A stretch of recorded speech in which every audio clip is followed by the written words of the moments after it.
video I'm going to cover my 2 years of experience with the Sony A7 IV and hopefully help you decide whether you should get it too. Firstly, I think it is important to give you a little bit of an insight and show you what type of stuff have I already created using this series.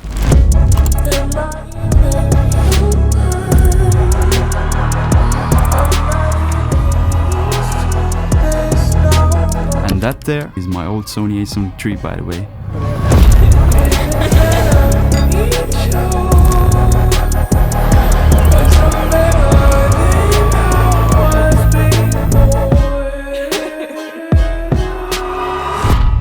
As you might already know, the A7 series from Sony is focused both on video and photo, giving you a taste of both worlds. Sony A7 IV has a 33 megapixel sensor compared to previous A7 III, a flip-out screen and many new improvements for video. The reason why I decided to make an upgrade from the previous A7 III to the Sony A7 IV was mainly because of the introduced 10-bit video capabilities, which gives you a lot of extra information to play around with colors and to be actually able to use that Slog profile, which actually comes with the A7 III as well, but let's just say it falls apart much quicker because the previous Sony A7 III is only 8-bit. Although you can achieve really beautiful images with that camera too, and it's still a great option. Another reason 4K 60 FPS in 10-bit, doing 1080p slow motion on the Sony A7 III eventually made me want to get a crispier image in slow motion, thus the A7 IV.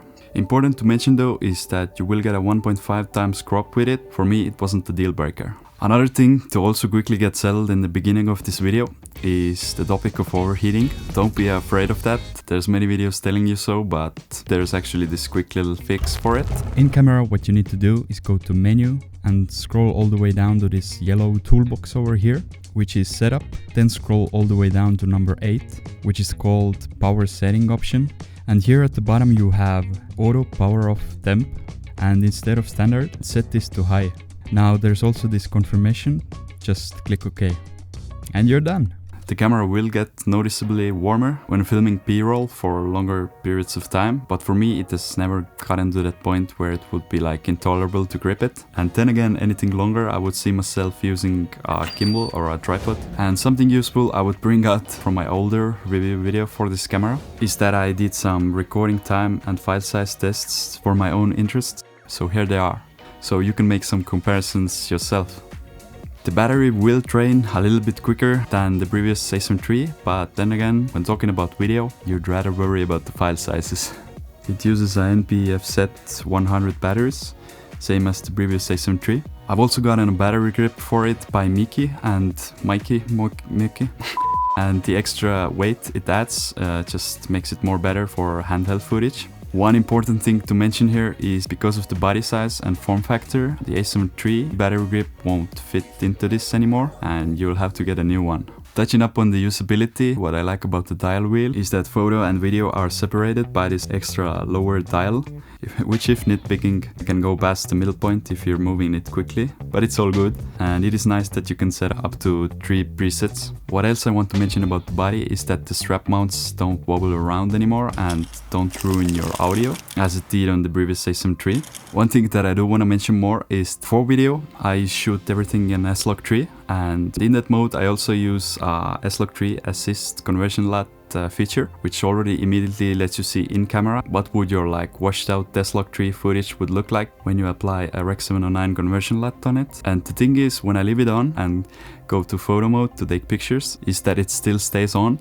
and I have to go back to video mode, take it off, go back to photo mode, and then I can take normal looking images. I don't know if there's already a fix for that, I have to look it up. Thought I would mention that also. Let's continue with some features. First of all, no recording limit. You can finally shoot your podcasts in peace. Good stuff. 120 FPS in 10-bit is also possible, although in 1080p. I've also made a video about that. Find it somewhere there. The touch focus feature for video has worked amazingly for me, to where I even let my friend handle it in our winter movie and made it work.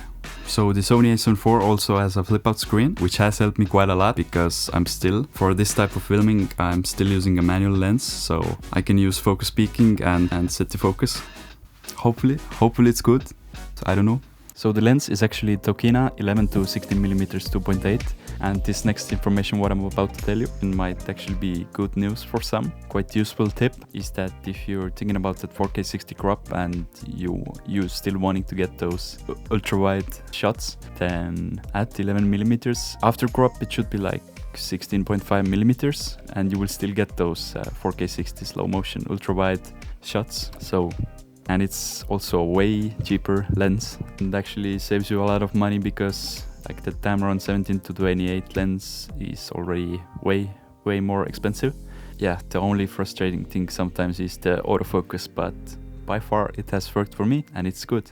And I almost forgot, rolling shutter. Sadly, you are gonna get that cello effect, but from my own experience, there hasn't been that many times where that would have been a problem. There has to be like some really fast drive-by stuff you're doing, like things passing by really fast, you get this. So with the whip, you will see the frames catching up. And actually with one project, I found some of the clips I can show right now, where you can see the trees and the car is way off. But also I have here some snowboarding clips I filmed where there's also similar movement, but that time it worked out pretty well because I didn't do that much of a crazy movement to the left, and it still looks great for me. So for me, rolling shutter hasn't been a problem. And truthfully, for whipping transitions, I would still leave that in. I wouldn't care about the cello effect because at that moment, like because of the movement, it has to be blurry either way. But yeah, if it's critical to get that shot with the whip, then obviously this might be a problematic camera for you. So in conclusion, for video, I think it's a great camera. And if you're also into photography, then this is just a beast. And just be aware of the file sizes and the crop factor on 4K 60. And other than that, I think there's not much to whine about. I think it's a great camera, as well as the previous A7 III.